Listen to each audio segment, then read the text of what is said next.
there! This is Toy Customizer Wake Angel 2001, bringing you another commission for Davin. It's Honey the Cat!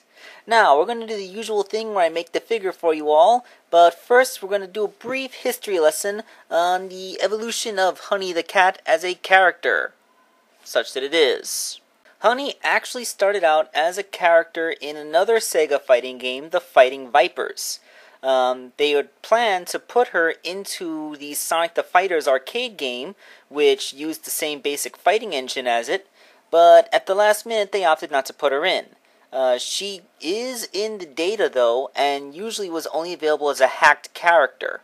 I don't think they completely forgot her though, as a couple of years later when Sonic Adventure came out, I'm pretty sure that they used her character model to update Amy Rose. Because the way Amy Rose looks in Sonic Adventure really does look a lot like Honey's, from the way her hair goes to the shape of her dress. I mean, it's not identical, but it definitely looks like it was at least based off of it. Of course, Sonic the Fighters was recently re-released in 2012 on the Xbox Live and PlayStation networks as a downloadable title, and it included Honey the Cat as a proper playable character that you don't have to hack anymore.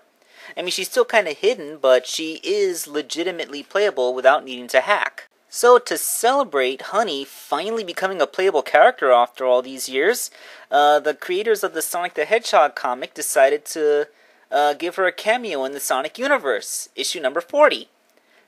Yeah, you don't see her? Hold on, let me magnify it for you. There you go. Yep, Honey the Cat, officially cameoing in Sonic universe.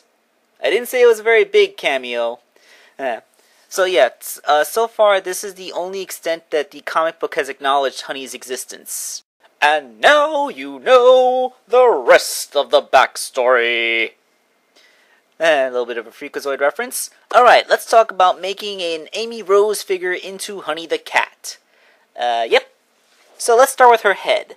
I clipped off Amy's original ears so that I could sculpt Honey's new ears, which go behind the hairband where Amy's go in front.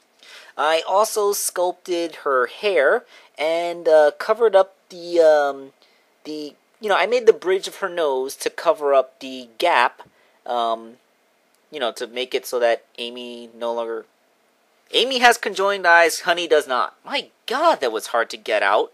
I also flattened the eyes a little bit on the top to give them more of a cat-like shape, and I let this harden because it's epoxy sculpt and very difficult to work with, and trying to mold anything on the back while I had stuff on the front would have resulted in the front getting ruined, so I waited.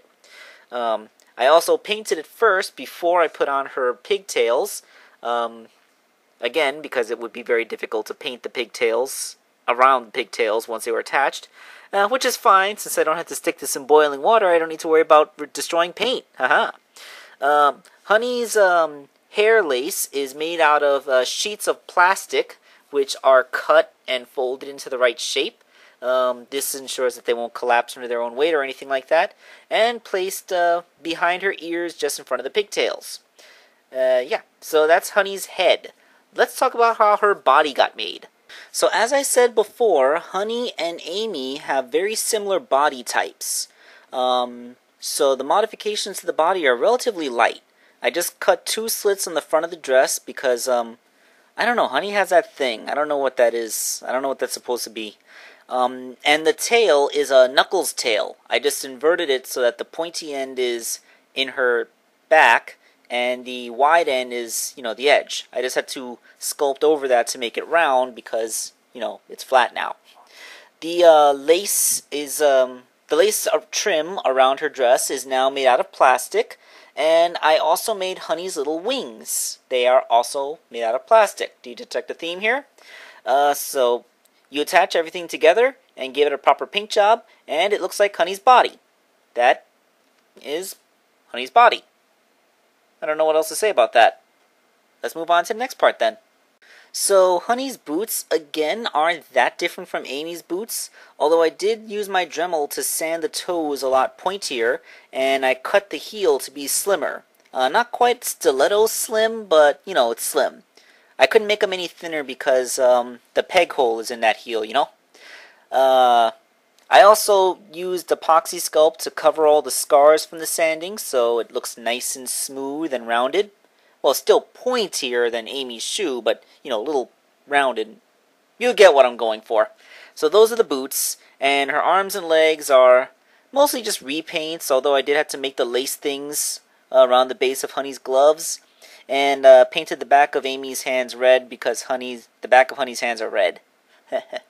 Upon reassembly, Honey the cat is looking great. Yeah, I think she came out really nice. I like it.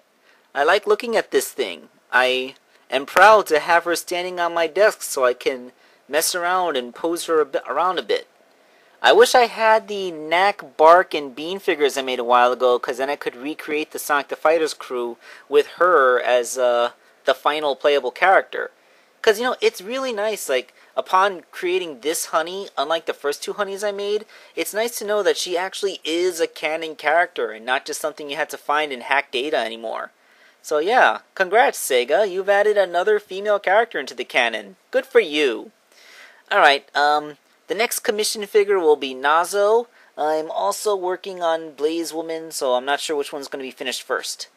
Look forward to that. And this is Wake Angel 2001, signing off.